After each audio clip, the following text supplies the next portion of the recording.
In the cold logic of the Synthetix, love was the only fatal error. I honestly didn't know that at the time. I just knew that the workspace they gave me was freezing, and the lighting was giving me a migraine. You take a human artisan, drag him across 4 sectors, and tell him to build a complex psionic siphon. You'd think they would at least provide a decent chair. But no, just chrome, silence, and the hum of the containment field. My name is Torin. I'm a smith. Not the sword and sorcery kind, and not exactly an engineer either. I work with resonance. I make metal sing, and apparently High Archon Krell thought that made me qualified to build a cage for a star. Her name was Lyra. Well, that's what I called her. To the Synthetix, she was Subject 88 Delta, a cosmic anomaly trapped in a glass pillar in the center of my workshop. She wasn't solid, not really. She was like a storm caught in a bottle, shifting hues of violet and solar gold, drifting in and out of focus. Sometimes she looked like a woman, tall and regal. Other times she was just a terrifying, beautiful geometry of light. They told me to build a siphon to drain her. They gave me carte blanche on materials. Ask and it shall be printed, Krell had droned in that awful metallic voice. So I started asking. I told the requisitions officer I needed a thermal induction coil for the forge.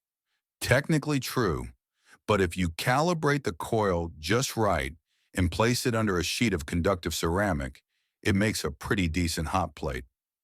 I told him I needed organic compounds to test the carbon dating sensors. Also technically true, but if you mix those compounds with water and heat, you get something that smells vaguely like vegetable stew. It was about 2 weeks in when the culture clash actually hit. I was working on the external casing of the siphon. The blueprints called for jagged, conductive spikes, designed to pierce the containment field and draw power. Brutal stuff. I looked at the plans, then I looked at Lyra floating in that tube, her light dim and pulsing with a low, sad rhythm. I couldn't do it. I do not forge chains for tyrants.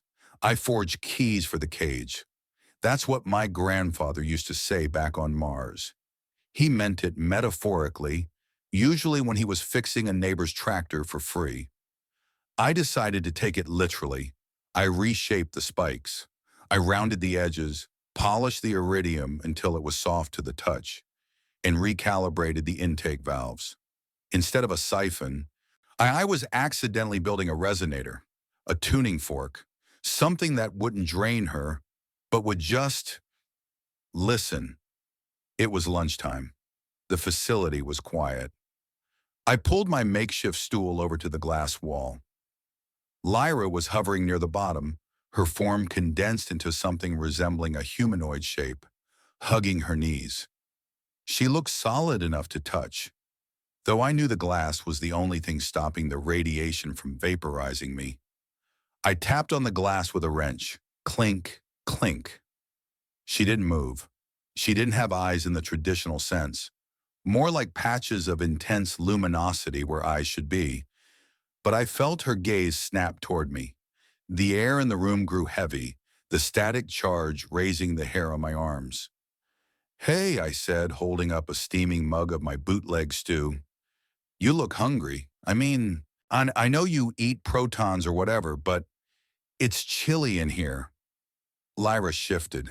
Her colors swirled from a defensive deep indigo to a confused pale lavender. She drifted closer, the movement fluid, like ink in water. Query, a voice echoed in my head. It wasn't sound. It was a vibration in my jawbone. The carbon unit offers biomass. Why? Because it's lunch, I said, feeling ridiculous. I'm Torin, and you look like you've had a long day. She floated there, separated by 3 inches of hyperglass. To her, I must have looked like a chaotic mess of biological impulses, a soft, squishy thing wrapped in a jumpsuit, radiating heat and inefficiency. Humans are weird like that. We pack bond with anything. Put a human in a room with a deadly cosmic entity for a week, and we'll name it, feed it, and probably try to knit it a sweater. I sat on the floor, leaning my back against the containment unit, and started to eat. I just talked. I talked about the terrible ventilation, the fact that Krell looked like a toaster oven with a superiority complex, and how much I missed real gravity. I didn't look at her. I just let her be. Slowly, the pressure in the room changed. The angry hum of her energy field softened. I glanced back and froze. Lyra had pressed her hand against the glass, right behind my head. Her fingers were long, tapering into points of light. Where her energy touched the barrier, the glass wasn't cold anymore. It was warm. She was mimicking me. She was trying to understand the concept of sitting, of resting. The vibration, her voice resonated again, softer this time, less like a drill and more like a hum. The noise you make from your intake orifice. It is unstructured, inefficient. It's called complaining, I said, grinning around a spoonful of stew. It's a vital part of the creative process. Complaining, she repeated. The light in the tube shifted to a warm, soft amber. I didn't realize it then, but that was the moment. The Synthetix saw her as a battery. I saw her as someone who just needed a break. Her power was not a weapon to be wielded, but a star waiting to burn. And for the first time in eons, someone wasn't asking her to explode. Someone was just asking if she wanted to share a meal. I reached back, pressing my hand against the glass, matching her placement. My palm against her palm, separated by the barrier. Her energy flared, bright and sudden, but it didn't hurt. It felt like standing in the sun after a long winter. My heart did this weird double thump thing. Terran biology trying to sync up with a stellar phenomenon. Warm, she projected. The word felt like a surprise. You are warm. Yeah, I whispered, watching her light dance against my fingers. I run hot. I should have been building her prison. Instead, I was sitting on the floor, sharing body heat with a galaxy-class entity, realizing that the blueprints on my desk were about to go straight into the incinerator. The air in the forge was heavy with the smell of ozone and the burnt toast scent of overclocked circuits when High Archon Krell finally marched in. He didn't walk so much as he glided, his metallic chassis clicking with every micro-adjustment of his stabilizers. He looked at the device I'd spent weeks tinkering with, the harmonic breaker disguised as a siphon. And then he looked at Lyra. The subject is dimming, Krell noted, his optical sensors whirring as they zoomed in on her. Explain. I wiped my sweaty palms on my trousers, feeling my heart hammering against my ribs like a trapped bird. Honestly, I think she's just lonely. I mean, you can't expect a sentient star to stay at peak output when she's stuck in a glorified mason jar. Biology is fickle like that. Krell's head tilted. Sentience is a variable. Efficiency is a constant. Begin the extraction, Torn. I looked at Lyra. She was pressed against the glass again, her form shimmering in a fragile, translucent white. She knew. In the cold logic of the Synthetix, she was just a battery, but I could feel the tremor in her light, a jagged, panicked rhythm that mirrored my own pulse. Shared vulnerability creates bonds stronger than physical cages. I realized then that my grandfather was right about more than just tractors. I wasn't just fixing a machine, I was protecting a friend. I reached for the main console, my fingers hovering over the manual override I'd hidden beneath a fake cooling vent. I'm sorry about the noise, I muttered. Though Krell thought I was talking to him, I slammed my palm down. Instead of the agonizing screech of a siphon, the room filled with a low, resonant hum, a sound so deep it felt like it was vibrating in my very marrow. The harmonic breaker didn't tear, it sang.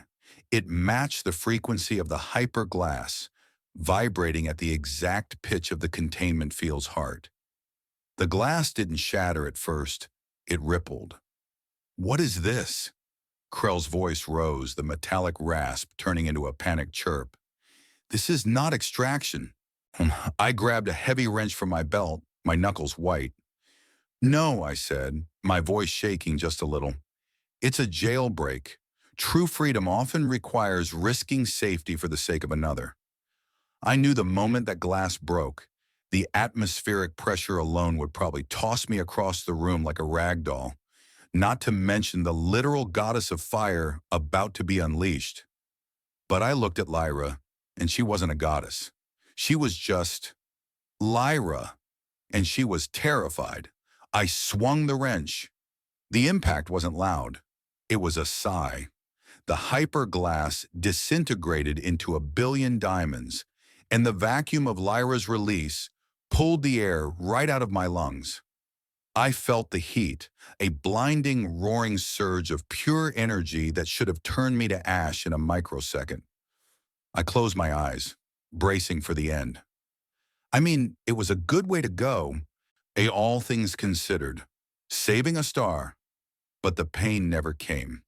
Instead, I felt something soft. It was like being wrapped in a warm blanket on a rainy Sunday. I opened my eyes and realized I was floating. Lyra had expanded, her light filling the entire forge. But she wasn't burning me. She was holding me. Her essence was woven around my body, a protective cocoon of gold and violet that blocked the falling debris and the frantic laser fire from the arriving security droids. In the distance, I heard the muffled thuds of the facility's structural supports failing, distant background noise to the absolute silence between us. Torrin, her voice was no longer a vibration in my jaw. It was a warmth in my chest, steady and sure. The carbon unit is fragile. Why risk the cessation of function? I looked up at the swirling nebula of her face, blinking back the sting of the light. Because that's what we do, I stammered, feeling a flush creep up my neck. We're Terrans. We're basically the universe's professional pack mules for feelings. We don't just let things stay broken. She pulled me closer. The sensation was incredible. Not quite physical, but more intimate than a touch. It was like our heartbeats were trying to find the same time signature. I have found the survivors you seek, she whispered, her light pulsing in a gentle, reassuring cadence. In the veil, we will go. The wall of the forge buckled outward as she surged toward the stars. We tore through the atmosphere of the Synthetix homeworld like a falling star in reverse. I should have been terrified. I was a human being traveling through the vacuum of space protected only by the willpower of a cosmic entity.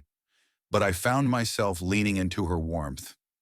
We settled in the quiet reaches of the Veil Nebula, where the gas clouds glowed with the same soft amber as Lyra's favorite mood.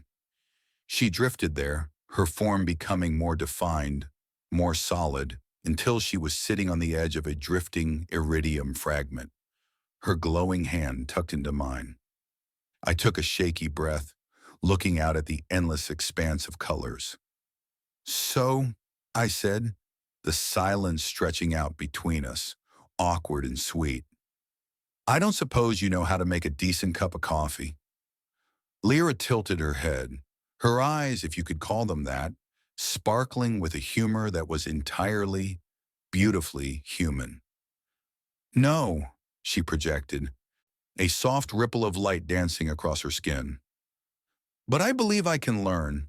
Complaining is the first step, yes? I laughed, a ragged, relieved sound that echoed into the void. Yeah, I said, squeezing her hand of light. That's exactly right. We sat there in the silence of the nebula, two completely different languages finally finding the same word for home.